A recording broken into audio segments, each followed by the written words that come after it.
Good afternoon to one and all present here. I am Praveen, faculty in the Department of Social Sciences and Humanities. On behalf of Social Sciences and Humanities and Vignan Civil Services Academy, I extend a very warm welcome to all the dignitaries, faculty members and dear students to today's guest lecture program. And we are delighted to organize guest lecture on Career in Government Service, Understanding the SSC CGL Examination aimed at guiding and motivating our open elective civil services minor students of Vignan University and students of Lara and Nirulla civil services and competitive exam aspirants.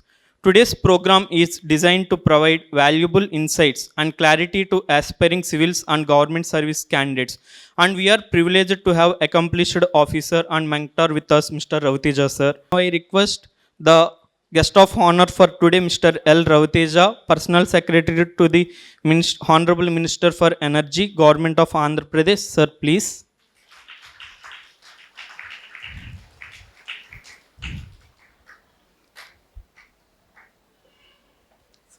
The respected Dean, our Chief Guest, the faculty members of the Social Science Department, other teaching, non-teaching staff, and my dear students. Very happy to see all of you here in a post-lunch session. I also know that you have another event at 3 o'clock, so we plan to not hold you back for a long time. And I'm very happy to see students from all the three institutions, University, Laura, as well as Nirulla. So we've been, as you are aware, we've been organizing various interactive sessions with those who are working in the government to give you awareness about the placement and job opportunities in the government sector. Because over my years in interacting with youngsters like yourself, what I've seen is many of them, after getting into government, feel that if somebody told us about government exams when we were in college, it would have saved us a lot of effort and we would have gotten in much more early. Because in government, it's a very simple rule. A lot depends on how early you join the service. So if you become an IAS officer at 23, you become cabinet secretary. If you become an IAS officer at 27, 28, you may not go to the topmost level. So, in government, seniority plays a very important role. Number of years of service, age of entry into the government plays a very important role in determining your prospects. And many who have joined government, especially from engineering backgrounds, I've seen them a lot of times make this honest admission that if somebody told us about this career path while we were in college itself, that would have spared us of a lot of effort. Chala takku kashtanto chala tondaraga select ayyavallam. That's a common view that many have. So the objective of this program, the Civils Plus program we are running here for all the BTech students and other streams also, is to give you this early head start. And as I was talking to Mr. Ravi, he's also an engineering student like you. He has his BTech from WIT, Vellore Institute of Technology, and then he did an IT job for a while, and then he came to government. And he was also telling me, if somebody told me about the opportunities in the government sector while I was studying, I would have gotten in much earlier with much less effort. And as I keep telling you, the one benefit about a job in the government is if you join any private company, you only have a position within that company. If you join the government, state government or government of India, you get a position in the society. And along with it, there are many other innumerable benefits, as I'm sure Mr. Ravi will discuss with you, the rich experience one has while working in the government sector.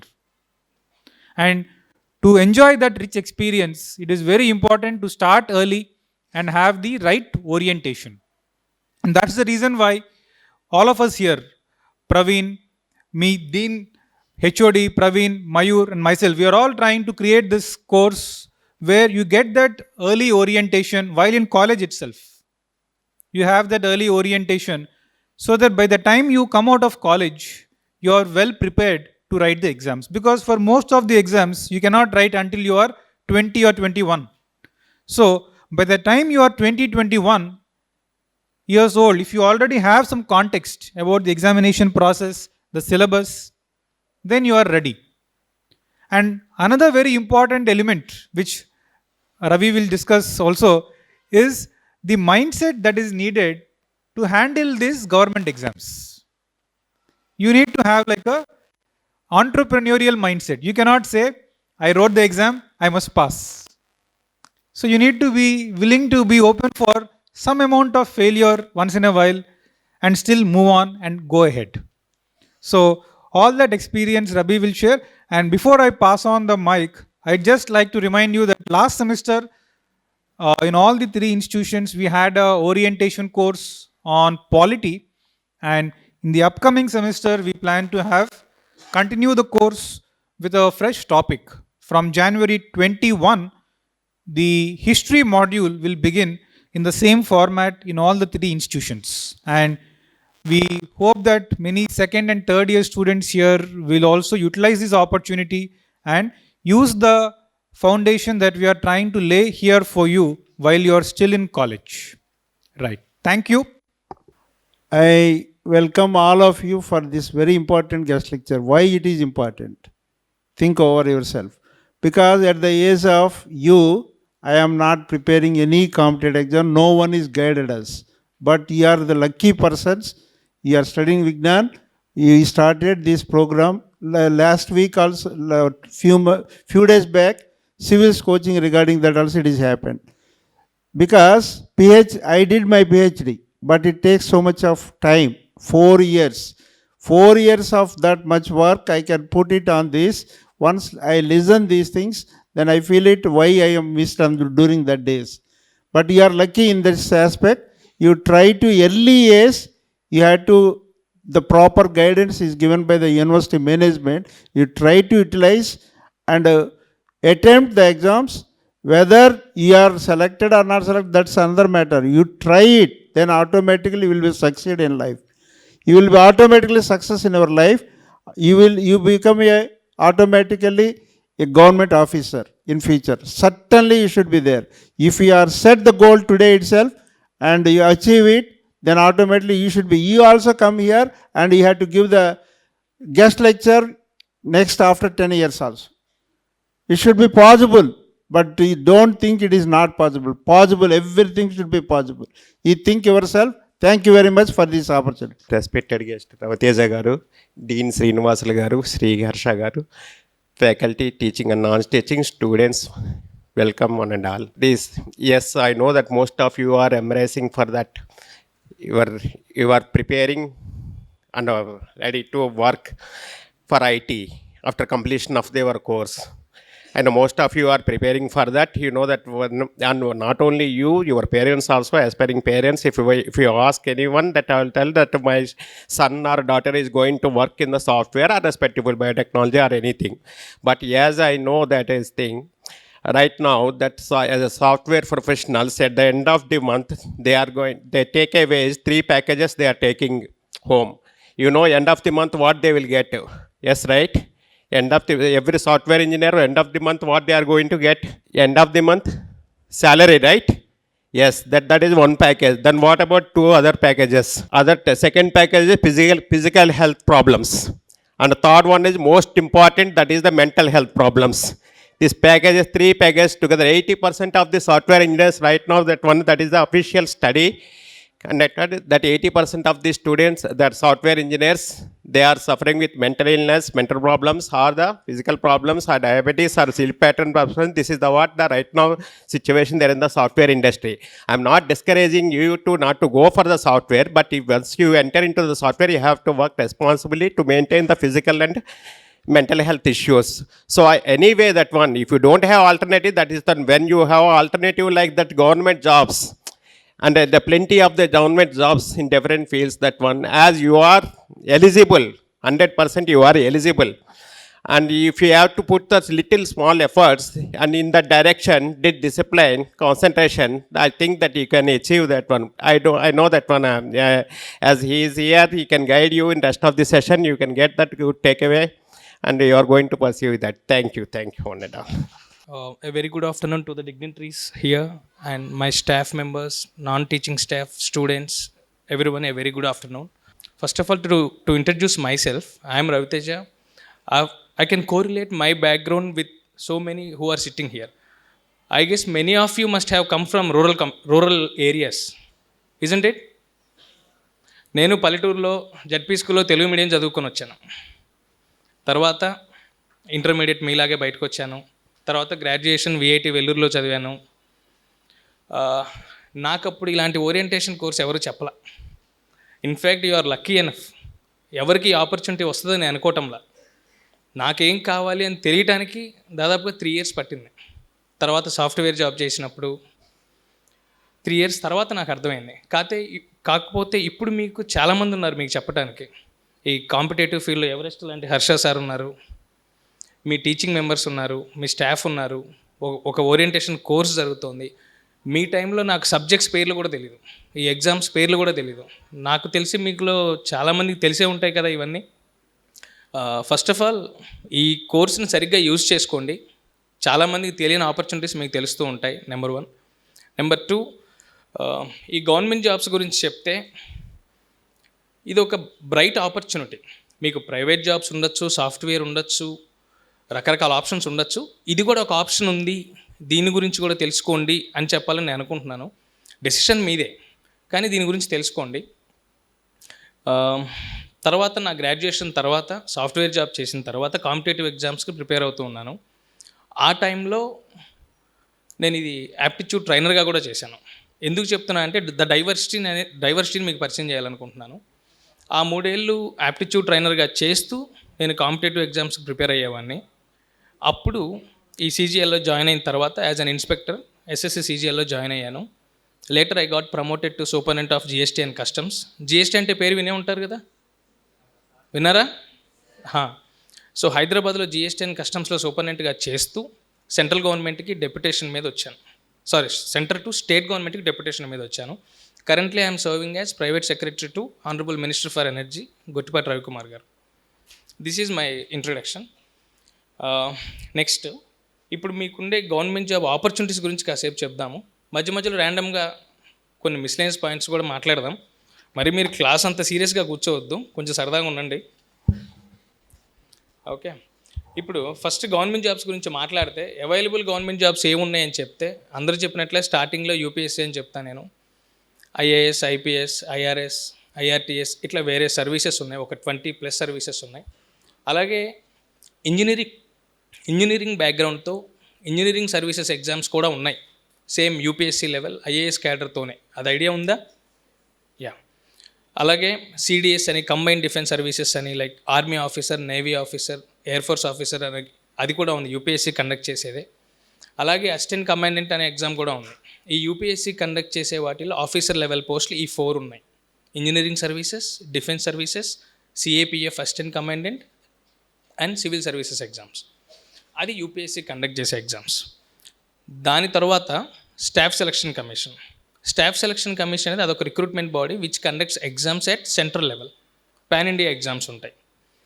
Central government అనగానే ఢిల్లీలో పనిచేయాలనుకోవద్దు, గుంటూరులో, నర్సరావుపేటలో, విజయవాడలో కూడా offices ఉంటాయి. అది మీకు తెలుసని అనుకుంటున్నాను. పాస్పోర్ట్ ఆఫీస్ సెంట్రల్ గవర్నమెంట్ ఆఫీసేగా, రైల్వే డిపార్ట్మెంట్ సెంట్రల్ గవర్నమెంటే కదా, అన్నీ ఉన్నాయి కదా ఇక్కడ ఆఫీసెస్ అన్నీ.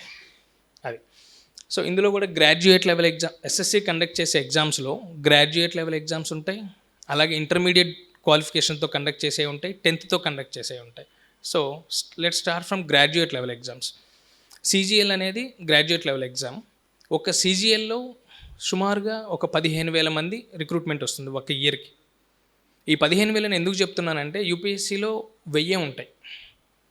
స్ట్రైక్ రేషియో అనేది నెంబర్ ఆఫ్ పోస్ట్ పెరిగే కొద్దీ కొంచెం ఈజీ అవుతుంది. సో సీజీఎల్ అనేది కొంచెం వాట్ టు సే లో హ్యాంగింగ్ ఫ్రూట్స్ అనుకోవచ్చు. సీజీఎల్ రిక్రూట్మెంట్తో వచ్చే జాబ్కి ఎంట్రీ లెవెల్ సాఫ్ట్వేర్ జాబ్ కన్నా 2-3 times అడిషనల్ ఎక్స్ట్రా శాలరీ ఉంటుంది.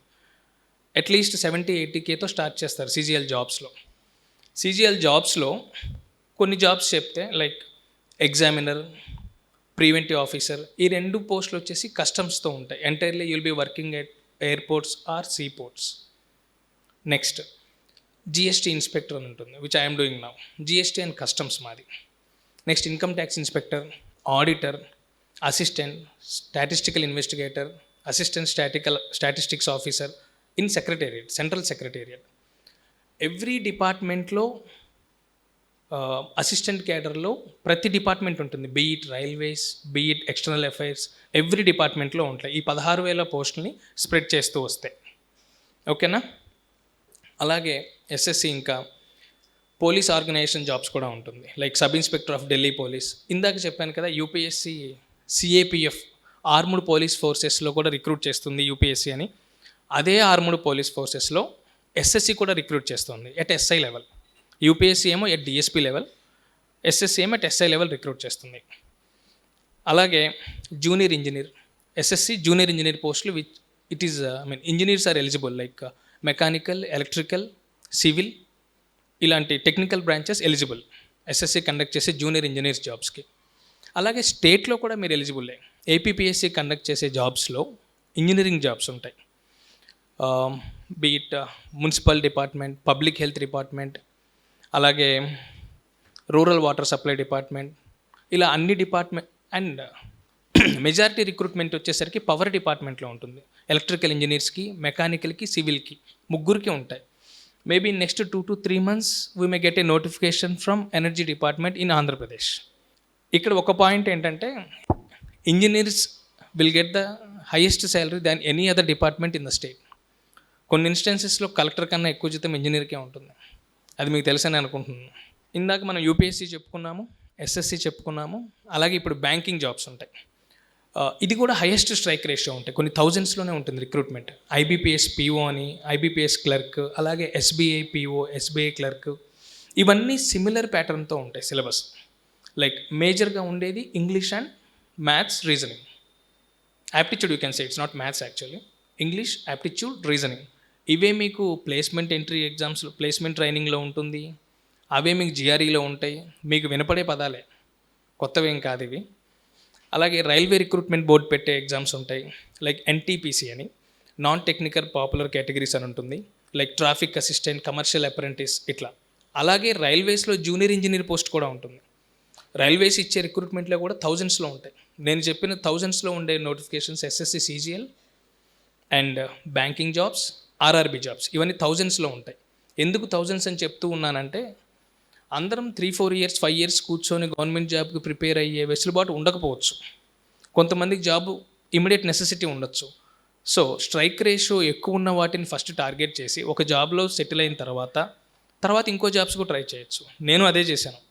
నాకు దాదాపు బ్యాంక్, ఇన్సూరెన్స్ అన్నీ వచ్చాయి. కానీ నేను CGL ఎందుకు పిక్ చేసుకున్నానంటే, హైదరాబాద్లో ఉండొచ్చు. అండ్ ఈ CGLలో కూడా though I was eligible for post upper than my post, but still I have chosen GST and customs because I can stay in Hyderabad. Saturday, Sunday holiday untundi, not less than a private software employee. Saturday, Sunday holiday undi, 9 to 5 untundi, so that I could prepare for one more job. Andukani cheppi idi తీసుకున్నాను. Next అలాగే technical branches వాళ్ళకి central PSUస్తో ఉండే jobs కూడా ఉంటాయి, like GAIL, HPCL, IOCL, PGCL అంటే power grid corporation. Electricity వాళ్ళకి PGCIL, మిగిలిన వాళ్ళకి కూడా HAL ఇట్లాంటి PSUల్లో కూడా ఆపర్చునిటీస్ ఉంటాయి, like central warehousing corporation, NHPC, LIC. ఇన్సూరెన్స్లో కూడా ఉన్నాయి officer level cadre jobs, like LIC and other general insurance companies వచ్చేసరికి NICL, NIACL, OICL అంటే ఓరియంటల్ ఇన్సూరెన్స్. మీరు బోర్డు చాలా చోట్ల చూసి ఉండొచ్చు. న్యూ ఇండియా ఇన్సూరెన్స్ అని, ఇవన్నీ జనరల్ ఇన్సూరెన్స్ కంపెనీస్. వీటిల్లో కూడా ఆఫీసర్ లెవెల్లోనే ఉంటుంది. ఇవి కూడా గవర్నమెంట్ కంపెనీస్ అనే మనం అనుకోవచ్చు. Though it is a corporation, you can assume it as a government job only. Next అలాగే కొన్ని స్పెషలిస్ట్ రోల్స్ కూడా ఉంటాయి గవర్నమెంట్లోనే, కాంట్రాక్ట్ బేసిస్లో తీసుకుంటూ ఉంటాయి. రూరల్ డెవలప్మెంట్ కన్సల్టెంట్ అని, యంగ్ ప్రొఫెషనల్స్ అండ్ కన్సల్టెంట్ అని. అంటే మీకు ఉన్న ఆపర్చునిటీస్ చెప్తూ ఉన్నాను, రకరకాలుగా ఉన్నాయి. నెక్స్ట్ APPSC అనేది ఐడియా ఉంది కదా, Andhra Pradesh public service commission, which conducts exams at state level. APPSC conduct చేసే ఎగ్జామ్స్లో బ్రాడ్ లెవెల్లో చూసుకుంటే Group 1, Group 2, Group 3 అని ఉంటుంది. Group 1 అంటే కలెక్టర్ -1 అనుకోండి, ఓకేనా. గ్రూప్ 2 అంటే మీ మండల లెవెల్లో కనపడే ఎంఆర్ఓ ఇట్లాగా. గ్రూప్ 3 అంటే పంచాయతీ సెక్రటరీ ఇలాగా. ఈ మూడిట్లో గ్రూప్ 2కి స్ట్రైక్ రేషియో ఎక్కువ, ఎందుకంటే ఒక 1000 ఉంటాయి, 600 to 1000 వేరీ అవ్వచ్చు. గ్రూప్ 1కి లెస్ ఇన్ నెంబర్ ఉంటాయి. చాలామంది ఏం చేస్తారు, గ్రూప్ 2 రాసి ఒక జాబ్ వచ్చిన తర్వాత కొంచెం స్టెబిలిటీ రాగానే గ్రూప్ 1 ట్రై చేస్తూ ఉంటారు. గ్రూప్ 1 నోటిఫికేషన్ వచ్చేది కొంచెం 3-4 ఇయర్స్కి ఒకసారి అలా వస్తూ ఉంటుంది. గ్రూప్ 2 కొంచెం ఎక్కువ సార్లు వస్తుంది. సో గ్రూప్ 2లో నెంబర్ ఆఫ్ జాబ్స్ ఎక్కువ ఉంటాయి, అందుకని గ్రూప్ 2 చూసుకొని తర్వాత గ్రూప్ 1 రాసే వాళ్ళు కూడా ఉంటారు. తర్వాత ఫారెస్ట్ డిపార్ట్మెంట్లో వచ్చే FRO, forest range officer, ACF, assistant conservator of forest section officer, ఇట్లా ఫారెస్ట్ డిపార్ట్మెంట్ నోటిఫికేషన్స్ కూడా విడిగా వస్తాయి. ఇవి కూడా ఏపీపీఎస్సీ నుంచే వస్తాయి. నెక్స్ట్ పోలీస్ డిపార్ట్మెంట్ పోస్ట్, ఇవి తెలిసే ఉంటాయి మీకు. ఎస్ఐ పోస్టులు పడుతూ ఉంటాయి ఎవ్రీ 3-4 ఇయర్స్కి. ఇందాక హర్ష సార్ చెప్తున్నారు ఏమని, ముందే తెలుసుకుంటే you can get entry at early age. ఇప్పుడు నేను 24కో 23కో నేను రిలీజ్ అయ్యా, ఎస్ఐ ఏజ్ ఉండేది 25-27 ఉంటుంది. అదే మీరు లేట్గా రిలీజ్ అయితే అసలు ఎస్ఐ అటెంప్ట్ కూడా చేయలేరు కదా. ఐ మీన్ మీరు రిలీజ్ అయిన వెంటనే నోటిఫికేషన్ కూడా ఉండాలని లేదు కదా. సో మనకి తెలంగాణకి మధ్యలో ఒక్కొక్కసారి ఎస్ఐ నోటిఫికేషన్కి 5-6 ఇయర్స్ గ్యాప్ వచ్చింది కూడా ఉంది. సపోజ్ మీరు 23కి రిలీజ్ అయితే మీ ఏజ్ 29కి వచ్చాక నోటిఫికేషన్ వస్తే you will not even be eligible to apply. So early ఏజ్లో మీరు తెలుసుకుంటే, ఎర్లీ స్టేజ్లో మీరు తెలుసుకుంటే గ్రౌండ్ ఈజీగా ఉంటుంది. 20లో ప్రిపేర్ అవ్వటం వేరు, 24లో ప్రిపేర్ అవ్వటం వేరు. మీరు అప్పుడే గ్రాడ్యుయేట్ అయినప్పుడు ఉండే మీ ఎనర్జీ లెవెల్స్ వేరు ఉంటాయి, మీ యాప్టిట్యూడ్ వేరేలా ఉంటుంది, మీ రెస్పాన్సిబిలిటీస్ తక్కువ ఉంటాయి. ద మోర్ 24-25 వచ్చేటప్పటికి సిచ్యువేషన్ వేరేలా ఉంటుంది. So all I want to say is realise early, అదొక్కటి నేను చెప్పాలనుకుంటుంది. అట్ ద సేమ్ టైం మీరు త్వరగా జాయిన్ అయితే త్వరగా ప్రమోషన్స్ వస్తాయి, త్వరగా ఇంక్రిమెంట్స్ వస్తాయి, అన్నీ త్వరగానే ఉంటాయి. గవర్నమెంట్ సెక్టార్లో మెరిట్ బేస్డ్ కాదు, సీనియారిటీ బేస్డ్ ప్రమోషన్స్ ఉంటాయి. ఏపీలో కూడా ఇలా స్పెషలిస్ట్ జాబ్స్ కొన్ని ఉంటాయి, లైక్ ఫుడ్ సేఫ్టీ ఆఫీసర్ అని, డ్రగ్ ఇన్స్పెక్టర్ అని, అగ్రికల్చర్ ఎక్స్టెన్షన్ ఆఫీసర్ అని. అండ్ మెకానికల్ వాళ్ళకి ఇప్పుడు మీరు మోటార్ వెహికల్ ఇన్స్పెక్టర్, అదే సోకాల్ మీరనే బ్రేక్ ఇన్స్పెక్టర్ పేరు వినుంటారు కదా, అది అప్లై చేయాలంటే మెకానికల్ డిగ్రీ ఉండాలి, హెవీ వెహికల్ లైసెన్స్ ఉండాలి. అది మరి మీకు తెలుసో లేదో నాకు తెలియదు. మెకానికల్ వాళ్ళు మాత్రమే అప్లై చేయగలరు. సో ఇట్లాంటి టెక్నికల్ బ్రాంచెస్కి సూట్ అయ్యే ఎగ్జామ్స్ కూడా ఉన్నాయి. ఇప్పుడు సీజీఎల్ ఉంది, all you need is just general degree, A branch ఉన్నా పర్వాలేదు. సో జనరల్ జాబ్స్ ఎలాగో ఉండనే ఉన్నాయి, ఇప్పుడు మీకు టెక్నికల్ జాబ్స్ కూడా మీకు తెలిసింది. సో జస్ట్ మైండ్లో పెట్టుకోండి. కమింగ్ టు సీజీఎల్ ప్యాటర్న్ గురించి మాట్లాడితే ఇక్కడ 2 టైర్స్ ఉంటాయి, tier 1, tier 2 and tier 3 is there. Just it's a computer proficiency test. Tier 1, tier 2 మీద ఫోకస్ చేస్తే ఈ 16,000 ఫిల్టరేషన్ అందరికీ ఒకే ఎగ్జామ్ పెట్టలేరు కాబట్టి ఫస్ట్ టైర్ 1 అని ఒకటి పెట్టి అది ఒక బేసిక్ ప్రిలిమినరీ లెవెల్ లాగా తీసుకొని తర్వాత టైర్ 2కి వస్తారు. టైర్ 1లో స్కోరింగ్ ఉండదు, టైర్ 2లో స్కోరింగ్ కన్సిడర్ చేస్తారు. మీకు వచ్చిన స్కోరింగ్ని బట్టి, ప్రిఫరెన్సెస్ని బట్టి జాబ్ ఇస్తారు. సో 2 చోట్ల ఒకటే syllabus, general awareness, aptitude, reasoning, English. ఈ మెజారిటీ ఆఫ్ ద జాబ్స్ ఈ కాంపిటేటివ్ ఎగ్జామ్స్లో other than group 1 and UPSC, majority of the jobs will roam around these 4 subjects only. Be it bank, RBI grade B or RBI assistant, next CGL, NTPC, ఏవి తీసుకున్నా ఈ 4 మీకు కొంచెం ప్రావీణ్యం వస్తే majority of the government jobs మీరు hit చేయొచ్చు. ఈ ఒక్కలైనా గుర్తుంచుకోండి. మీరు జీఆర్ఈ అయినా అనుకోండి, ప్లేస్మెంట్ ఎగ్జామ్స్ అయినా అనుకోండి, ఏదైనా సరే మళ్ళీ గుర్తుంచుకోండి, యాప్టిట్యూడ్, రీజనింగ్, ఇంగ్లీష్, లాస్ట్లో జనరల్ అవేర్నెస్. ఓకేనా? నెక్స్ట్ ఇందులో కొన్ని మీకు జస్ట్ జాబ్స్ గురించి చెప్తూ వస్తాను, కొన్ని జాబ్స్ గురించి. ఇప్పుడు మీరు ఈడీ పేరు విన్నారా, ఎన్ఫోర్స్మెంట్ డైరెక్టరేట్ అని. ఇందులో సీజీఎల్లో you will join as assistant enforcement officer. అది ఇప్పుడు ఎవాల్వింగ్ డిపార్ట్మెంట్, అందులో అంత పెద్ద మ్యాన్ పవర్ ఉండదు. 5 to 6 ఇయర్స్లో 3 ప్రమోషన్స్ వచ్చినాయి కూడా ఉన్నాయి in span of 6 years. Enforcement directorate ఎలాంటి కేసెస్ హ్యాండిల్ చేస్తూ మీకు ఐడియా ఉంది? High level FEMA regulation, FEMA violation, money laundering cases లాంటివి చేస్తూ ఉంటుంది. అలాగే ఇప్పుడు నాది ఉంది కస్టమ్స్ అండ్ జిఎస్టీ. పెద్ద కేసులు, లైక్ ఇప్పుడు మీరు టీవీలో చూస్తుంటారు కదా, కస్టమ్స్లో స్మగ్లింగ్ చేసే వాళ్ళు ఎలా పట్టుకుంటూ ఉంటామని. Isn't it exciting? మీరు అనుకుంటారు మా గవర్నమెంట్ జాబ్ అంటే కొంచెం మొనాటనెస్ ఉంటుందేమో అని. లేదు, నాకు తెలిసి నా పర్సనల్ ఒపీనియన్, జావా, C++ మారవేమో కానీ ఇవాళ రేపు లెజిస్లేషన్ రోజు రోజుకి మారుతూ ఉంది. Nowadays our acts are so dynamic. ఒకరికి ఒక రిక్వైర్మెంట్ రాగానే యాక్ట్ అమెండ్మెంట్ చేసేలా ఉంది. ట్రేడ్కి ఈజ్ ఆఫ్ డూయింగ్ బిజినెస్ కోసం యాక్ట్స్ అనేవి ఎప్పటికప్పుడు అమెండ్ అవుతూ ఉంటాయి. సో గవర్నమెంట్ జాబ్ అనేది మొనాటనెస్ ఉండదు ఇవాళ రేపట్లో, చాలా డైనమిక్గా ఉంటాయి. ఎవ్రీ వీక్ సర్క్యులర్స్ వస్తూ ఉంటాయి, నోటిఫికేషన్స్ వస్తూ ఉంటాయి, మారుతూ ఉంటాయి, మీకు మీరు నేర్చుకుంటూ అప్డేట్ అవుతూనే ఉంటారు. సో గవర్నమెంట్ జాబ్ అనేది ఏం మొనాటనెస్ ఉండదు. అండ్ డైవర్సిటీ ఉంది. మీరు ఎక్కడి నుంచి ఎక్కడికైనా డెప్యుటేషన్ వెళ్ళొచ్చు. ఇప్పుడు నేనున్నాను, సెంటర్ నుంచి స్టేట్కి వచ్చాను, గుంటూరుకి వచ్చా కదా. I have never imagined that I would stay in Guntur or Amaravati. వచ్చాను. అలాగే ఎటు నుంచి ఎటు, ఇప్పుడు నేను నెక్స్ట్ సిబిఐకి వెళ్ళొచ్చు, నార్కోటిక్స్కి వెళ్ళొచ్చు, ఈడీకి వెళ్ళొచ్చు. డెప్యుటేషన్ అనే ఒక పదం ఉంది. Any government job holder can be deputed to any other departments on his choice and based on availability. Okay, so government జాబ్స్లో మీకు స్టెబిలిటీ, సెక్యూరిటీతో పాటు డైవర్సిటీ కూడా ఉంది. ఇవన్నీ మీకు తెలిసినవే, కాకపోతే నేను ఒకసారి మీకు మళ్ళీ గుర్తు చేద్దాం అనుకుంటున్నాను. అది ఇంకా జస్ట్ కొన్ని ర్యాండమ్ పాయింట్స్ చెప్దాం అనుకుంటున్నాను నేను. ఒకటి ఏంటంటే, ఫస్ట్ ఇది మీ పర్సనాలిటీ డెవలప్మెంట్ అనుకోండి. Be a good listener. మీరు వింటూ ఉండండి, మీకు కావాల్సిన డౌట్స్ అడుగుతూ ఉండండి. 10 మంది 10 రకాలుగా చెప్తారు, అందులో మీకు కావాల్సింది తీసుకోండి. మీకు వచ్చే డౌట్స్ అడుగుతూ ఉండండి. Start asking the doubts, try to explore the new arena. మీకు ఇప్పుడు గవర్నమెంట్ జాబ్స్ గురించి తెలియదు, ఒకళ్ళు వచ్చారు చెప్పడానికి, హర్ష సార్ ఉన్నారు, ఇక్కడ మీ డిపార్ట్మెంట్ చూసుకుంటోంది, మీకు వచ్చిన డౌట్స్ అడగండి. సైలెంట్గా ఉండొద్దు ఎప్పుడు, అని చెప్పేది వినండి. అండ్ సివిల్స్ ఒక్కటే జాబ్ కాదు, యూపీఎస్సీ సివిల్స్ ఒక్కటే ఉద్యోగం అనుకోవద్దు. ఉండేవి 1000 పోస్టులే, ఓకేనా. కానీ కొన్ని వేల మంది గ్రాడ్యుయేట్ అవుతూ ఉన్నారు, కొన్ని వేల మంది ఫీల్డ్లోకి వస్తూ ఉన్నారు. వాళ్ళందరి కోసం చాలా జాబ్స్ ఉన్నాయి. సివిల్స్ ప్రిపేర్ అవ్వటం అనేది ఈ మధ్యకాలంలో కొంచెం ప్యాషన్ అయిపోయింది. అది స్టైల్ అనుకోవద్దు. మనల్ని మనం అసెస్ చేసుకుంటూ ప్రిపేర్ అవుతూ ఉండాలి. సివిల్స్ ఒక్కటే కాదు, సీజీఎల్ ఉంది, చాలా రకాల జాబ్స్ ఉన్నాయి. గ్రూప్ 2 ఉంది. ఇప్పుడు ఒక గ్రూప్ 2లో జాయిన్ అయ్యే అతను ఎవ్రీ 4, 5 or 6, 7 ఇయర్స్కో ప్రమోట్ అవుతూ ఉంటాడు. అప్గ్రేడేషన్స్ ఉంటూనే ఉంటాయి. సివిల్స్ వచ్చే ప్రాబబిలిటీ కొంచెం తక్కువ అని నేను చెప్పొచ్చు, ఎందుకంటే లక్షల మంది రాస్తే వచ్చేది ఓన్లీ 1000 మందికే కదా. కానీ ఇక్కడ కొన్ని థౌజండ్స్లో ఉన్నాయి కదా మీకు పోస్టులు అనేది. వేకెన్సీలు ఎక్కువ ఉన్నప్పుడు మన స్ట్రైకింగ్ ప్రాబబిలిటీ ఎక్కువగా ఉంటుంది, ఇజంట్ ఇట్? సో వేరే జాబ్స్ని కూడా దృష్టిలో పెట్టుకొని ప్రిపేర్ అవ్వండి. అలాగే ఫస్ట్ మిమ్మల్ని మీరు నమ్మండి, మనం చేయగలం. నేను సాఫ్ట్వేర్ జాబ్ రిజైన్ చేసేటప్పుడు చాలామంది చెప్పారు, అరే జాబ్లో చేతిలో జాబ్ ఉంది, ఇవాళ రేపట్లో H1 2013 ఆ టైంలో H1 ఇష్యూస్ లేవు.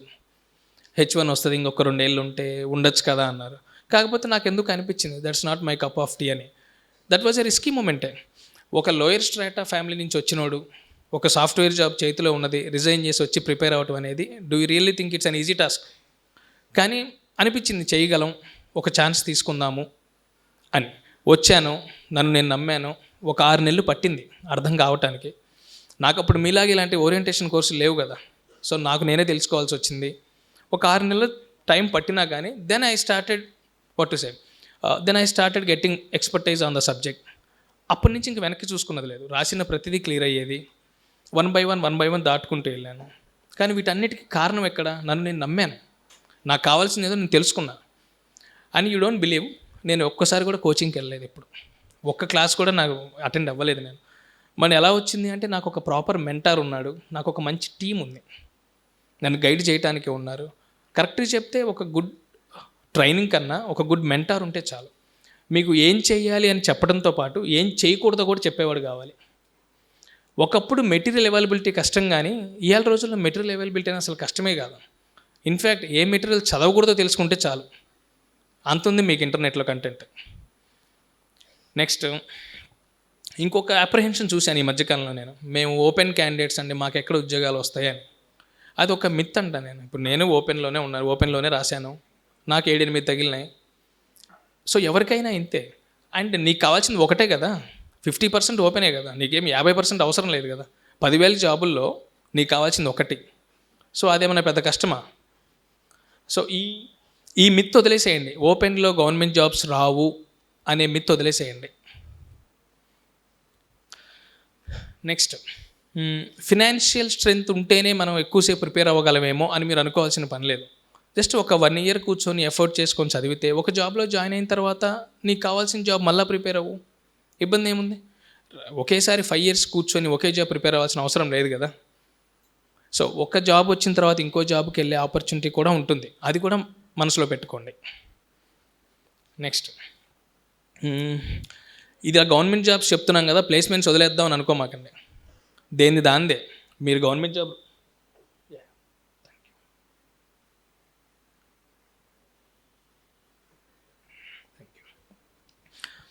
ఇప్పుడు మీకు ప్లేస్మెంట్స్ ఉండేది, ఇప్పుడు గవర్నమెంట్ జాబ్ ఉండేది మీరు గ్రాడ్యుయేట్ అయిన తర్వాత.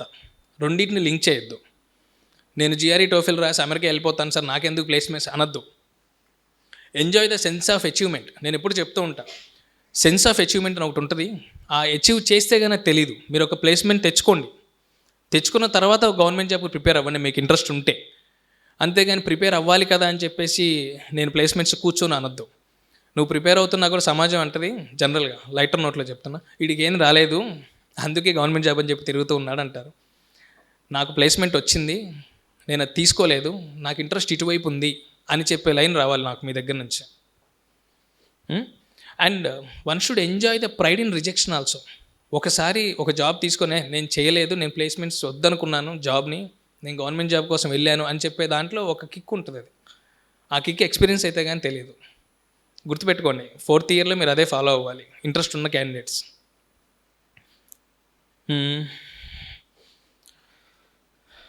అండ్ ఎర్లీ ఏజ్తో వస్తే అడ్వాంటేజ్ ఏంటంటే, కొన్ని యూనిఫామ్ పోస్టులు ఉంటాయి. 30 ఏళ్ళకి 32 ఏళ్ళకి రాస్తా అంటే అవ్వదు, 27కే రాయాలి. ఇప్పుడు సివిల్స్ ఉంది 32 వరకు ఓకే, కానీ ఎస్ఐ పోస్ట్ 27. సెంటర్లో ఇంకొన్నిటికి 26 కూడా ఉంటుంది.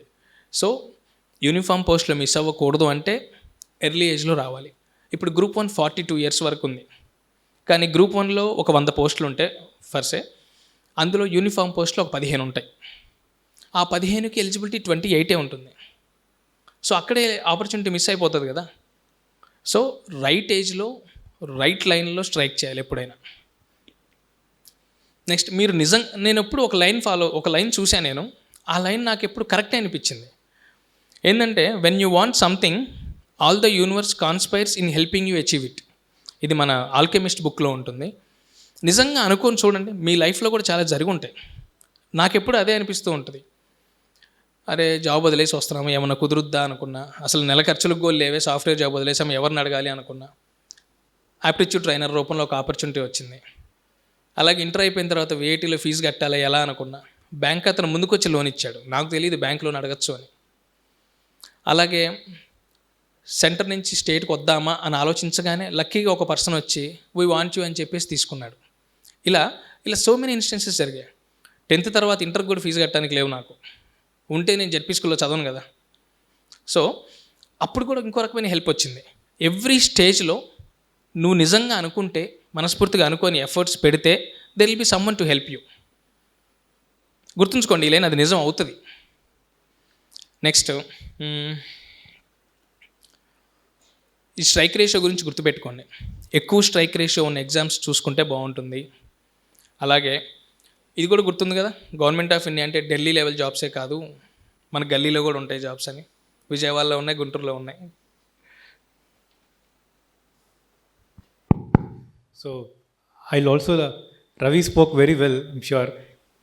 Just a few questions from my end that students చాలా మందికి ఉన్న క్వశ్చన్స్ మీరు అడగలేకపోతే కొన్ని నేను అడుగుతాను. I'm hopefully after that when we open for Q&A you can also ask. Ravi only made one request of me. Yeah. He actually even, I have guilt that he cut short his holiday and came here to spend time with you. He only had one request, that is students interact అవ్వాలి, questions అడగాలి.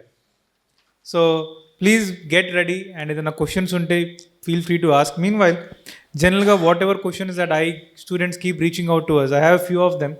I hope Ravi can also clarify. First, Ravi, మనకి engineering students government exams and especially SSC CGLలో how engineering వాళ్ళకి ఉన్న unique advantage, first question అది. Second, 1 by 1 చెప్తారా please. Engineering స్టూడెంట్స్కి SSC CGL అన్నారు కదా, అడ్వాంటేజ్ ఏంటంటే ఇంజనీరింగ్ స్టూడెంట్స్కి కొంచెం ఫ్లెక్సిబుల్ ఉంటారు, యాప్టిట్యూడ్ రీజనింగ్లో కొంచెం షార్ప్ ఉంటారు. ఓ కామర్స్ స్టూడెంట్కి గంట పట్టేది మనకు 1/2 గంటలో అవుతుంది ఇన్ జనరల్ కేస్. సో CGLకి అయినా బ్యాంక్ ఎగ్జామ్స్ అయినా నేను చెప్పాను, ఇవన్నీ యాప్టిట్యూడ్ రీజనింగ్ ఇంగ్లీష్తోనే లింక్ అయ్యి ఉంటాయి. So engineering students has a general edge. And ఇంకొకటి, ఈ CGL జాబ్స్లో half of the jobs have been occupied by north Indian students. మన వాళ్ళకి తెలియక రావట్లేదు. ఓకే, కానీ మన వాళ్ళలో ఇంజనీరింగ్ స్టూడెంట్స్ ఎక్కువ. అండ్ మనకి ఆపర్చునిటీ గురించి మనం ఆలోచిస్తే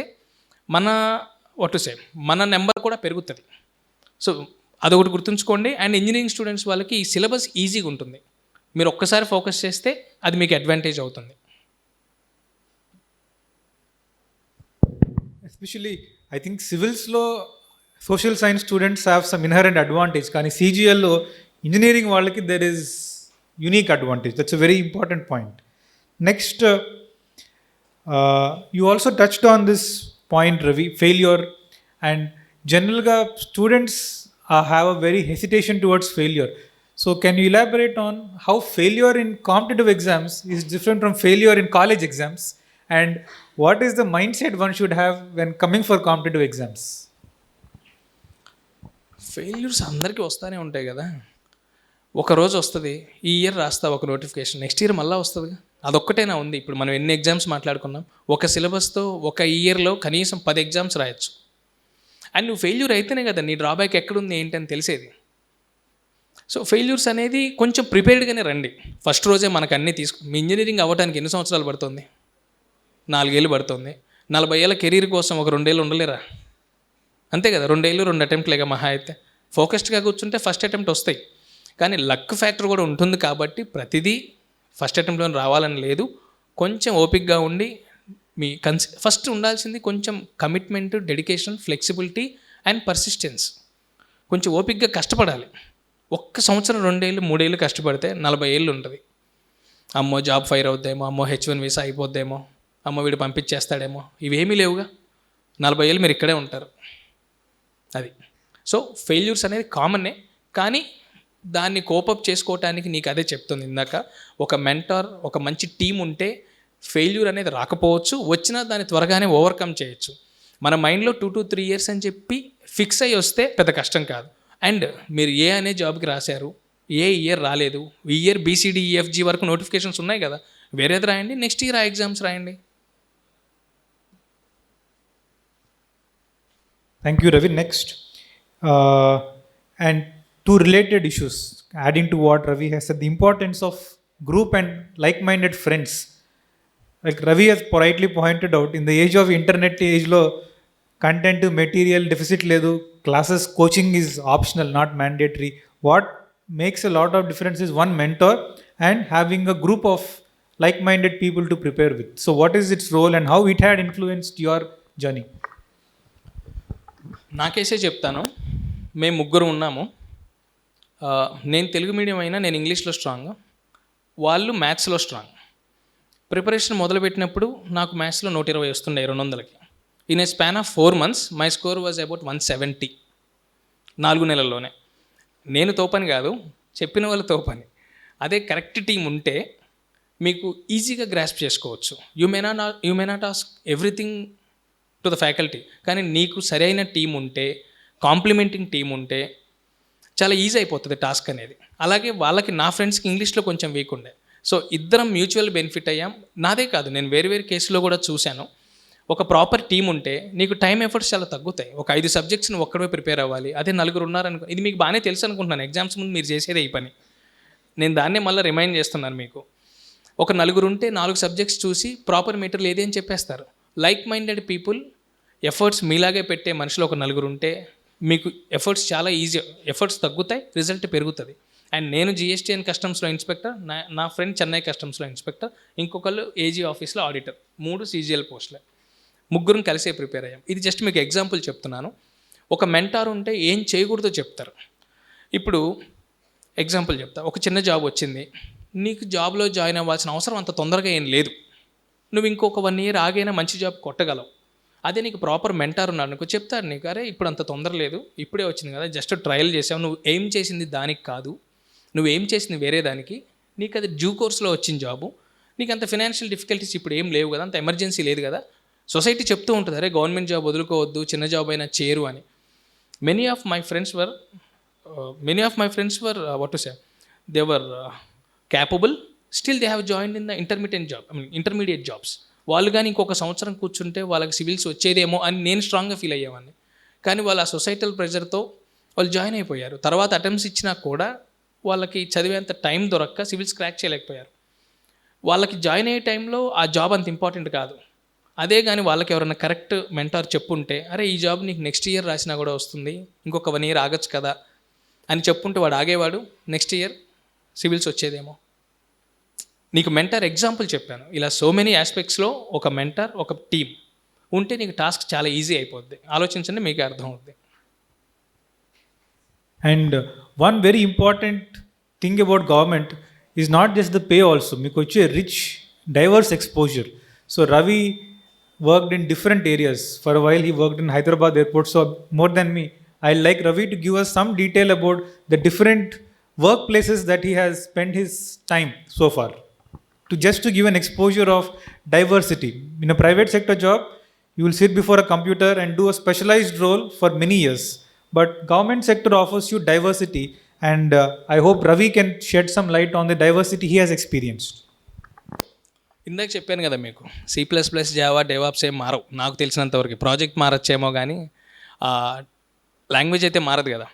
కానీ మన దగ్గర ఎలా, ఇప్పుడు నా ఎగ్జాంపులే చెప్తాను. I worked in vigilance, GST విజిలెన్స్లో ఫస్ట్ టైం పనిచేశాను. అప్పుడు ఒక రకమైన కేసెస్ ఉన్నాయి, విజిలెన్స్కి సంబంధించిన కేసెస్ ఉన్నాయి. తర్వాత ఆడిట్లో ఉన్నాము. ఆడిట్లో ఉన్నప్పుడు కంపెనీ అకౌంట్స్ చూడటము, కంపెనీ అకౌంట్స్లో ఉండే ఏమైనా డీవియేషన్స్ ఉంటే వాటిని క్యాచ్ చేయటము. ఆ తర్వాత కస్టమ్స్లో ఉన్నాను. కస్టమ్స్లో కూడా రెగ్యులర్ ఫెసిలిటేషన్ ఉంటుంది, అలాగే యాంటీ స్మగ్లింగ్ యూనిట్ కూడా ఉంటుంది. ఇప్పుడు రెగ్యులర్ ఫెసిలిటేషన్ అంటే ప్యాసింజర్స్ వస్తూ ఉంటారు అబ్రాడ్ నుంచి, అదొక ఫెసిలిటేషన్, అదొక పార్ట్ ఉంటుంది. Anti smuggling gold, heroin, electronics, ఇట్లా వేరియస్ ఐటమ్స్ స్మగిల్ చేస్తూ వస్తారు. ఒక్కొక్కరు కొంతమంది ఈ కాలర్ కిందని, కొంతమంది షూస్లో అని మీరు చూసే ఉంటారు మూవీస్లో. దానికోసం నువ్వు ఎంత వర్కౌట్ చేయాలి? చూడగానే వాడిని చూసి వాడు ఇక్కడ కాలర్లో పెట్టుకుంటాడని నువ్వు చెప్పలేవు కదా. You have to analyse his trips, ఎక్కడి నుంచి వస్తున్నాడు, ఎన్ని రోజులకి వెళ్ళాడు, ఎందుకు వెళ్ళాడు, ఇవన్నీ అనలైజ్ చేసుకుంటూ మనం వాళ్ళని ఇంటర్సెప్ట్ చేసి చెక్ చేస్తే తప్పించి తెలీదు. అలాగే I was part of a team, we have found 7 kgs heroin, అంటే దాదాపుగా 45 కోట్ల హెరాయిన్, 45 కోట్ల వర్త్ ఉండే హెరాయిన్. ఆ కేసుకు కూడా ఇలానే ఒక ఇంటెలిజెన్స్ అప్లై చేశాము. అది జనరల్ కేసులో చూస్తే పట్టుకోవడం కష్టం, కానీ మన గ్రౌండ్ వర్క్ ఉంటుంది చూశారు, ఆ గ్రౌండ్ వర్క్తో we were fortunate to get that case. So నేను ఏం చెప్దాం అనుకుంటున్నానంటే, మీకు చెప్పిన 4 yearsలో పనిచేసింది. రెగ్యులర్ విజిలెన్స్ అవ్వచ్చు, ఆడిట్ అవ్వచ్చు, కస్టమ్స్ అవ్వచ్చు, యాంటీ స్మగ్లింగ్ యూనిట్ అవ్వచ్చు. ఇలా నెంబర్ ఆఫ్ డిపార్ట్మెంట్స్ ఉంటాయి గవర్నమెంట్లో. మీకు పని చేయాలని ఓపిక, పనిచేసే ఇంట్రెస్ట్ ఉండాలి, కానీ there are number of opportunities in government sector especially. I don't know about private sector. మీకు అక్కడ మీరు నిజంగా అక్కడ ప్రాఫిట్ మోటివ్ తగ్గట్టు పని చేయాల్సి వస్తుంది ప్రైవేట్ సెక్టర్లో, ఇక్కడ అది కాదు. So working in government sector is entirely different from private sector, I mean to say. And ఇప్పుడు ఎక్కడ ఉన్నాను? ఎనర్జీలో ఉన్నాను. ఎక్కడ GST, ఎక్కడ కస్టమ్స్, ఎక్కడ ఎనర్జీ, మరి రేపు ఎక్కడ ఉంటామో తెలియదు. So what I want you to underline is the diversity of job. అది. And added point, Ravi, దీని కంటిన్యూషన్గా you also would have experienced the benefit of government job is also the respect and status you feel in society. So regardless of hierarchy, small businessman, big businessman, anybody has to come and respect an officer of the government. So how does that lead to lot of respect and satisfaction from the job?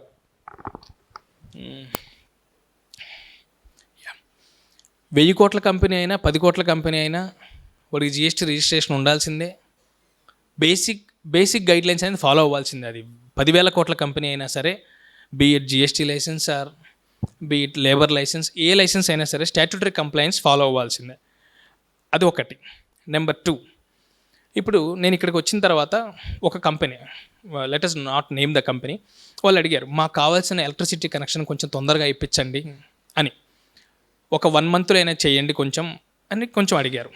నేను ఆలోచించాను, ఇందులో ఎంతమంది employees పనిచేస్తారు, ఎంతమందికి employment వస్తుంది అని. దాదాపు additional 1000 మెంబర్స్కి ఎంప్లాయ్మెంట్ వస్తుంది ఈ ఫ్యాక్టరీ స్టార్ట్ అయితే అన్నారు. రెవెన్యూ ఎంత వస్తుంది అని ఆలోచించాను.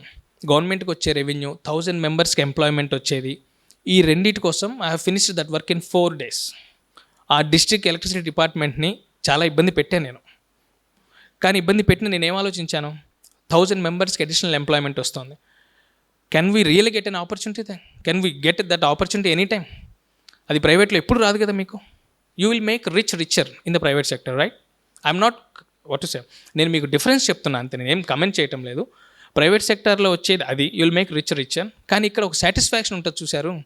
ఇంకా ఒక ఎగ్జాంపుల్ చెప్పాలంటే, ఒక అగ్రికల్చర్ పంప్ సెట్ కావాలని చెప్పేసి ఒక లేడీ తిరుగుతూ ఉంది. దాదాపుగా 3-4 ఇయర్స్ నుంచి తిరుగుతుంది. ఒక చిన్న డీవియేషన్ ఏదో ఉంది. That can be what to say, ఇంటర్ప్రిటేషన్కి ఉన్న స్కోప్లో దాన్ని కవర్ చేసేయచ్చు. నీ కమిట్మెంట్ ఉంటే ఒక స్టెప్ ముందుకు వేసి చేస్తావు. నేను చేశాను. ఆమె ఎంత హ్యాపీ ఫీల్ అయిందంటే దాదాపుగా ఏడ్చేసింది నా ముందు ఆల్మోస్ట్. ఇలాంటి ఈ 1 ఇయర్లో ఒక 50 to 60 ఇన్స్టెన్సెస్ చూసుంటా. ఈ ఎలక్ట్రిసిటీ డిపార్ట్మెంట్లో. అలా ప్రతి డిపార్ట్మెంట్లో టైప్ మారచ్చు. ఇప్పుడు రెవెన్యూ ఉంది, మీరు ఒక డిప్యూటీ తహసీల్దార్ అయ్యాడు, ఒక పెద్ద ఆయన వస్తూ ఉంటాడు, అయ్యా కొంచెం రీసర్వే చేయొచ్చు అయ్యా అని. వాళ్ళకి మీరు ఆ రీసర్వే చేయించి ఇస్తే అతనికి ఎంత హ్యాపీగా ఉంటుంది. అది మీరు తప్పించి ఎవరు చేయలేరు. ఒక గవర్నమెంట్ ఎంప్లాయీ తప్పించి పర్సనల్ సాటిస్ఫాక్షన్ పబ్లిక్ ఇవ్వగలిగేవాడు ఎవరూ లేరు. Okay, so main personal satisfaction అనేది గవర్నమెంట్ జాబ్లో మాత్రమే వస్తుంది. అది ఎలక్ట్రిసిటీ అవ్వచ్చు, రెవెన్యూ అవ్వచ్చు, పోలీస్ అవ్వచ్చు. పోలీస్ అంటే మీకు చెప్పేదే ఉంది, ఒక చిన్న సమస్య వచ్చింది, ఒక ఎస్ఐ మిమ్మల్ని కూర్చోబెట్టి సాల్వ్ చేసి పంపిస్తే ఎంత హ్యాపీ ఫీల్ అవుతారు. అలాగే మీ జెన్యూన్ సమస్యను అడ్రస్ చేస్తే ఆయనకు కూడా అంతే హ్యాపీనెస్ ఉంటుంది. So what I mean to say, government job is the only way to get the satisfaction. Remaining జాబ్స్లో కూడా రావచ్చు, but this is the what to say easiest and respected way of getting satisfaction. And one other question, there is nothing like going to office every day from your own home, and వీళ్ళందరూ most of them are from here and the headquarters is in Amravati. So చాలామంది విజయవాడ, గుంటూరు, తెనాలి, మంగళగిరి ఈ region నుంచి ఉన్నవాళ్ళు. So government job, what is the location advantage that specially gives to those who are in the capital area? Capital సిటీలో అన్ని departments ఉంటాయి. More number of opportunities ఇక్కడే ఉంటాయి. And ప్రతి డిపార్ట్మెంట్కి ఇక్కడ పోస్టులు ఉంటాయి, be it central or state. So ఇక్కడ వాళ్ళందరికీ ఇట్స్ లైక్ వాక్ అండ్ వర్కే. అది మీరు ఎక్కడికి వెళ్ళాల్సిన అవసరంలా. ఎందుకంటే క్యాపిటల్ సిటీస్ నియర్ బైలోనే సెంట్రల్, స్టేట్ అన్ని జాబ్స్, అన్ని డిపార్ట్మెంట్స్ వస్తాయి. సో ఈ నియర్ బై పీపుల్కి అడ్వాంటేజ్ ఎక్కువ ఉంటుంది. ఇన్ఫ్యాక్ట్ మీరేం ఎక్కడికో వెళ్ళి నేను పని చేయాలి అనే ఫీలింగ్ అవసరంలా. మీకు పొద్దున్నే బస్ ఎక్కి వెళ్ళి వస్తారు, సాయంత్రానికి వచ్చేస్తారు, అలానే ఉంటుంది. కాలేజ్కి వెళ్ళినట్లే ఉంటుంది, ఇంకొంచెం తక్కువసేపే ఉండొచ్చేమో. And lastly, work-life balance. Generally, private sector these days major complaint is work undi, life ledani. So how is it like in government, work-life balance, especially in central government, and the professionalism that exists in government of India? Central గవర్నమెంట్లో కొంచెం corporate ఫీలే ఉంటుంది. Saturday Sunday holidays ఉంటాయి in most of the departments. And professionalism హైట్స్లో ఉంటుంది. So మీరు దాని గురించి వర్క్ లైఫ్ బ్యాలెన్స్ ఉండదు. నా కేసు చెప్తే, నా వైఫ్ సాఫ్ట్వేర్ ఇంజనీర్. ఓకే, తను 24/7 అంటే 7 days బిజీగానే ఉంటుంది. నేను ఫ్రీగా ఉంటాను కానీ తను ఉండదు. నాకు ఎక్కడో ఎగ్జాంపుల్ అవసరం లేదు, ఇంట్లోనే ఉన్నాయి. ఇప్పుడు నేనే కాదు, గవర్నమెంట్ జాబ్ ఏదైనా సరే 10 to 5 hardly, or 10 to 6. Saturday Sundays ఉంటాయి, వర్క్ లైఫ్ బ్యాలెన్స్ ఉంటుంది. మరీ ఎక్స్టెండ్ అయిపోయి రాత్రి వరకు చేసే పనులు ఉండవు. ఎందుకంటే పబ్లిక్ టచ్ కదా ఇది. ఎవరు రాత్రి 8ంటికి వచ్చి అడగరుగా మిమ్మల్ని సర్వీస్ కావాలయ్యా అని. సాయంత్రం 5-6 వరకే ఉండేది. వర్క్ లైఫ్ బ్యాలెన్స్ మేనేజ్ చేయడంలో గవర్నమెంట్ జాబ్ని మించి ఇంకోటి లేదు. ఒక 10% ఆఫ్ జాబ్స్ హెక్టిక్ ఉండొచ్చు కాక సార్, పోలీసులు రాత్రి పగలు తిరుగుతూ ఉంటారు కదా సార్ అని. ఓకే, 10 to 20% పక్కన పెడితే 80% of the government jobs will give you at most work life balance. And central గవర్నమెంట్లో ఇంకొంచెం ప్రొఫెషనలిజం ఎక్కువ ఉంటుంది, స్ట్రక్చర్డ్గా ఉంటుంది, ఆర్గనైజ్డ్గా ఉంటుంది. మీరు ఎప్పుడైనా సెంట్రల్ గవర్నమెంట్ ఆఫీస్కి, స్టేట్ గవర్నమెంట్కి ఒకసారి చూస్తే మీకు అర్థమవుతుంది అది. So the lesson is, if you want work-life balance, make sure your spouse also has a government job. And last question from me. So given that they're all still in college, what do you think they can do? College lo unnappudu, how can they use their time along with managing the regular BTech workload? How can they manage their time to get an advantage in these recruitments? ఇక్కడ ఉన్నప్పుడు మీకు లక్కీగా మీకు ఇక్కడ already orientation జరుగుతూ ఉంది. కనీసం చాలామందికి బీటెక్ అయ్యాక కూడా ఇన్ని జాబ్స్ ఉంటాయని కూడా తెలియదు. మీ అందరిని అడిగితే మీరు కనీసం ప్రతి ఒక్కళ్ళు ఒక 4-5 ఎగ్జామ్స్ గురించి చెప్తారు. అలాగే ఇక్కడ మీకు సబ్జెక్ట్స్ గురించి కూడా నేను ఇప్పుడే తెలుసుకున్నాను. మీకు పాలిటీ, హిస్టరీ, ఎకానమీ ఇట్లాంటివన్నీ చెప్తూ ఉన్నారు. అండ్ నోటిఫికేషన్స్ గురించి తెలుస్తూ ఉంది, జాబ్ ఎలా ఉంటుందో తెలుస్తూ ఉంది. బయటికి వెళ్ళేసరికి మీ ఫౌండేషన్ కరెక్ట్ లైన్లో పడుతుంది అనిపిస్తుంది చూస్తూ ఉంటే ఓరియంటేషన్ అంతా. జాబ్స్ తెలుస్తున్నాయి, సిలబస్ తెలుస్తోంది. స్లోగా మీరు ప్రాక్టీస్ చేస్తూ ఉంటే, అంటే ప్రాక్టీస్ అంటే ఎగ్జామ్స్ కూడా నేను రాయమని చెప్పను, కొంచెం మోడల్ పేపర్స్ చూస్తూ ఉంటారు, పోస్టుల గురించి తెలుసుకుంటూ ఉంటారు. హాఫ్ ఆఫ్ ద వర్క్ మీకు ఏం కావాలి అని మీకు ఇక్కడే తెలిసిపోతుంది. Execution part is rest of, requirement and analysis is the first half. ఆ ఫస్ట్ హాఫ్ మీకు ఇక్కడే తెలుస్తోంది కదా, ఫౌండేషన్ ఇక్కడే పడుతోంది కదా. జాబ్స్ ఏం కావాలి, ఎలా ఉంటుంది, సిలబస్ ఏంటి, అవన్నీ తెలుసుకుంటూ ఉన్నారు. సో ఇంకొంచెం స్ట్రెచ్ అయ్యి కొంచెం లైట్గా ప్రిపేర్ అయ్యి ఉంటే, ఏది మీ రెగ్యులర్ బీటెక్ని డిస్టర్బ్ చేయకుండా, మీ ప్లేస్మెంట్స్ని డిస్టర్బ్ చేయకుండా కొంచెం ఎఫర్ట్స్ పెడితే బయటికి వెళ్ళిన తర్వాత 1 yearలో జాబ్ వచ్చేస్తుంది. Good afternoon, sir. I'm Srihari. So I'm a member of entrepreneurship cell student body currently in Vignan. One doubt, sir. Sir, ఇప్పుడు బయట ట్రెండ్ చూసుకుంటే like every one is going towards entrepreneurship side. Like కొత్త కొత్త business develop చేయాలని, like problem solving స్కిల్స్కి అందరూ ఎక్కువ matter ఇస్తున్నారని చెప్పి అటు సైడ్ మూవ్ అవుతున్నారు. Even recently the financial minister Nirmala Sitharaman said, like, don't solely stick towards UPSC side, like go towards entrepreneurship side, and it definitely helps in national growth. So what's your perspective on this? So I would surely recommend. అందరికీ entrepreneurship ideas ఉండాలి కదా హరి, నీకుంటాయి, నాకు లేవు. ఆ support ఉండేవాడికి first option అదే try చేయొచ్చు. ఆ ఆప్షన్ కానప్పుడు మళ్ళీ ఇటు వద్దాం, ఇది ఎలాగ ఉండనే ఉంది కదా. ఫస్ట్ బెటర్ ఆప్షన్కే ట్రై చేయాలి. ఫస్ట్ అది ట్రై చేయండి, అది కానప్పుడు ఇటు రండి. Challenging and most having opportunities on the contrary of power and safety for women on the government jobs of RRB, UPSC and SSC CGL, in the lines of safety of women and power and authority and challenging phases factors. Power and authority. Government job is not power, I say it's a responsibility, first line. And ఉమెన్కి safe అనేది, every job is safe nowadays. There is no what to say disparity call women in government women government employee, male government employee, ఆ disparity అయితే లేదు. It's a government employee అంతే. Challenging ఆపర్చునిటీస్లో undoubtedly జిల్లా మొత్తం చూసేవాడికి ఎక్కువ challenge ఉంటుంది, division చూసేవాడికి కొంచెం తక్కువ ఛాలెంజ్ ఉంటుంది, మండల్ చూసేవాడికి ఇంకొంచెం తక్కువ ఉంటుంది. సో ఆబ్వియస్లీ ఒక collector level, IAS, IPS, IRS ఈ లెవెల్లో చూసే వాళ్ళకి కొంచెం ఛాలెంజెస్ ఎక్కువే ఉంటాయి. అలాగే అది వాట్ టు సే క్యాడర్ని బట్టి తగ్గుతూ వస్తుంది. ఛాలెంజ్ ప్రతి చోట ఉంటుంది, నెంబర్ ఆఫ్ ఛాలెంజెస్ మ్యాటర్స్ అంతే. Every job has an opportunity. ఇంకొంచెం అడగచ్చు. One more question, sir. Sir, what are the challenges that you have faced in writing of this SSC and CGL exam that you wrote? నా challenge అడిగితే నాకు profit and loss చేయటం కూడా రాదు నేను preparation మొదలెట్టినప్పుడు. So everything was a challenge to me. కూర్చున్నాను, నేర్చుకున్నాను, కొంచెం ఓపిక్గా నేర్చుకుంటే. ఇప్పుడు ఒక సమ్ చేసినప్పుడు ఫస్ట్ టైం మీకు రావాలని లేదు, ఒక 2 సార్లు చేస్తాం. ఇప్పుడు ఇంకా చెప్పాల్సి వస్తే ఫస్ట్ ఒకసారి ఒక సమ్ చేశారు, ఒక 10 స్టెప్పులు పట్టచ్చు. రెండోసారి మళ్ళీ ప్రాక్టీస్ చేసినప్పుడు 5 స్టెప్పులు అవుతుంది. మూడోసారి 4ఓసారి 1 స్టెప్పులు అయిపోద్ది సమ్. సో ఛాలెంజ్ అనేది ఉంటుంది, ఒక్కొక్కళ్ళ స్కిల్ లెవెల్ని బట్టి ఉంటుంది. కానీ కామన్గా కావాల్సింది కొంచెం డెడికేషన్ ప్లస్ హార్డ్ వర్క్ ఉంటే ఛాలెంజెస్ ఏమీ రావు, అన్నీ ఓవర్కమ్ చేయగలుగుతాం మనం. Sir, as you have already mentioned that you didn't attend any orientation classes and you prepared as your team, main source that you took for your preparation, only using books, or what sites you have used for your preparation, sir? Okay. See, I have used some websites which were available that time. I have utilized my online material. That time, the situation was like we need to search more for the material. Now we are in a situation we need to be wise to discard the unnecessary stuff. So ఇప్పుడు ఏ material వద్దు అనడానికి కష్టపడాలి, అప్పట్లో ఏ material కావాలి అనడానికి కష్టపడాలి. Situation చాలా మారింది ఈ 10 సంవత్సరాల్లో. అండ్ నాకు ఆల్రెడీ ఫీల్డ్లోకి నేను వెళ్ళేటప్పటికే నా ఫ్రెండ్స్ ఆల్రెడీ 2 years నుంచి ఉన్నారు. సో వాళ్ళ ఎక్స్పీరియన్స్ నాకు చాలా బాగా పనికొచ్చింది. వాళ్ళు చెప్పారు ఏం చేయకూడదు అనేది వాళ్ళు చెప్పారు. సో నాకు ఈజీ అయింది. వాళ్ళ ప్రిపరేషన్తో నాకు ట్రైనింగ్ అవసరం లేకుండా అయిపోయింది. అదే మీరు ఇప్పుడు చేయబోతోంది. ఈ 2 years మీరు వాడుకుంటే మీకు కూడా నాకు తెలిసి ఎక్స్టర్నల్ ట్రైనింగ్ క్లాసెస్ ఏం అవసరం ఉండదు, ఇక్కడ మీకు ఓరియంటేషన్ ఫౌండేషన్ స్ట్రాంగ్గా ఉంటే. Sir, and one more question. When you are preparing, do you kept all your works aside and have sit for only your preparation? How much time you have prepared for a day?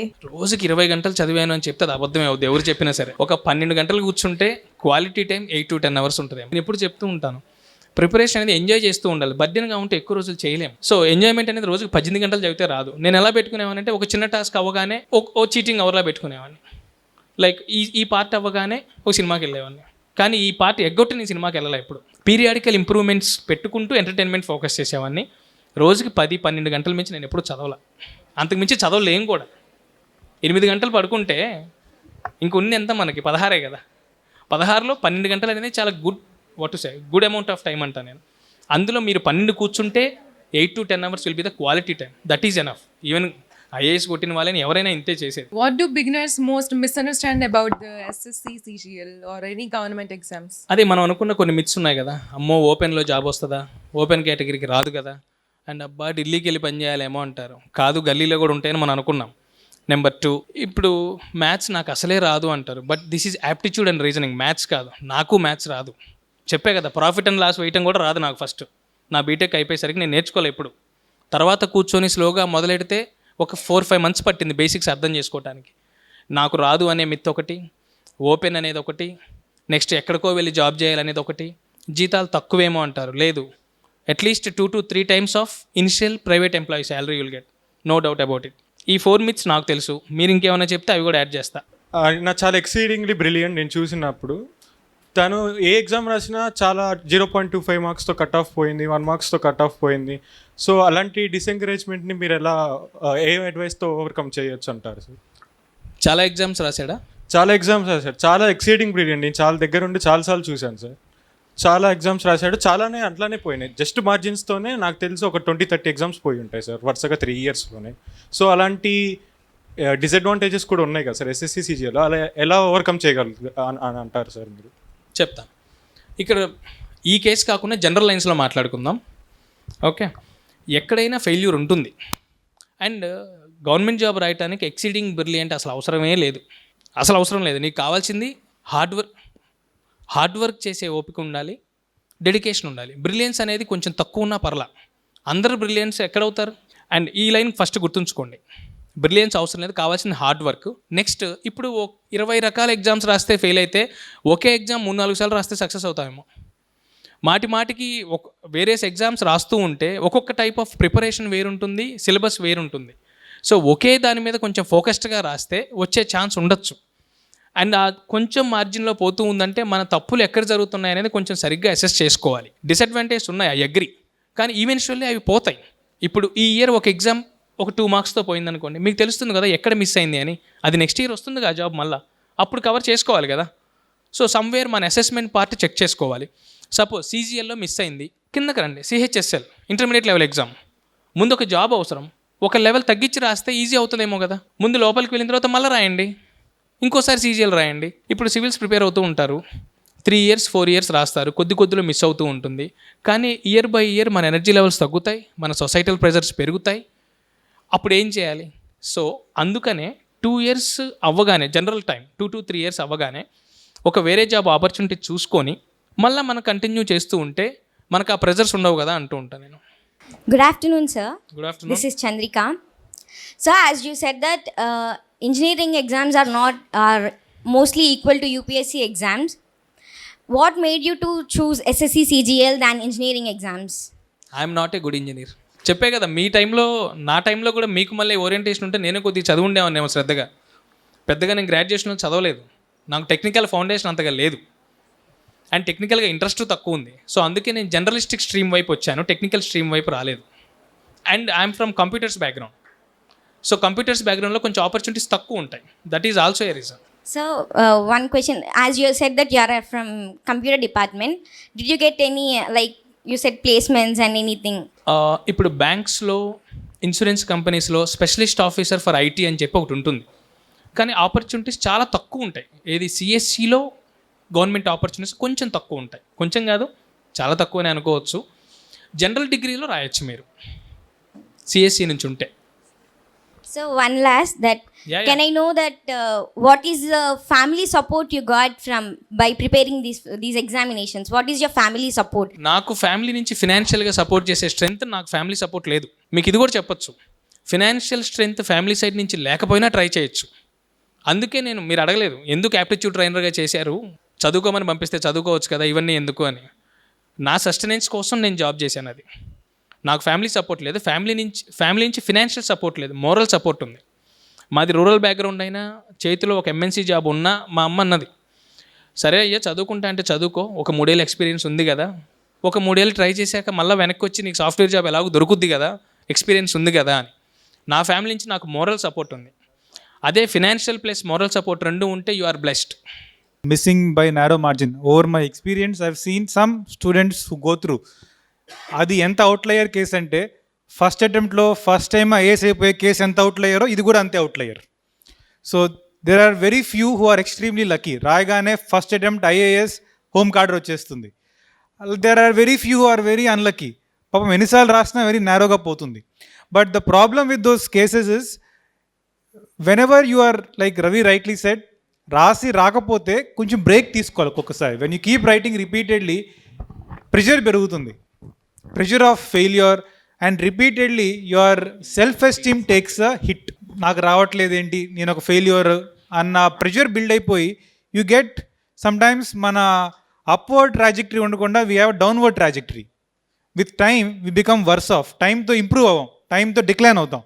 అలా అవుతున్నప్పుడు the best thing is you take a break for a year and come back. I have known students who dropped one attempt, ఒక year job చేసి మళ్ళీ వెనక్కి వచ్చి toppers అయ్యారు. So sometimes you need to take a break, develop some heal, మెంటల్గా మన mental హెల్త్ని restore చేసుకొని you need to come back. That could be. So there are various coping mechanisms when you also deal with this. So అందుకే government job preparation is like a small scale entrepreneurship. A gentleman there asked, I have an entrepreneurial mindset, what do I do? Even to prepare for a government job, you need to have a slightly entrepreneurial mindset because it involves risk and reward. It's not a very straightforward case. Sometimes, without much effort, you get selected. Sometimes you work hard, there is no result. Then how do you change your track and adapt? All this is very important. Then there was another question from that last girl regarding computer science and jobs in government. So here one small perspective. For computer science, the jobs are many in the private sector. For core branches, the jobs are few in the private sector. Correct? You have many jobs in the private sector for computer science, but very few jobs for core branches. In the government, it is exactly the opposite. There are no computer science engineering jobs in the government, but there are civil engineering jobs, there are mechanical jobs, there are EEE jobs. So government recruitment in core branches is high, but government recruitment in CSE is almost zero. CSE students generally write for civil services or CGL, which are open for any graduate. BA రావచ్చు, BA ఉండొచ్చు, BSc ఉండొచ్చు, BTech ఉండొచ్చు, ఎవరైనా రాయొచ్చు. But let's say AE job, AE or AEE, UPSCలో IES, ఇట్లాంటి jobs only civil, mechanical, electrical can write. So if you are from core branches, your prospects in government are more than in private sector. If you are CSE and want to be in CSE, then you have more opportunities in the private sector than in the government sector. That is the fundamental difference for the different branches. Thank you.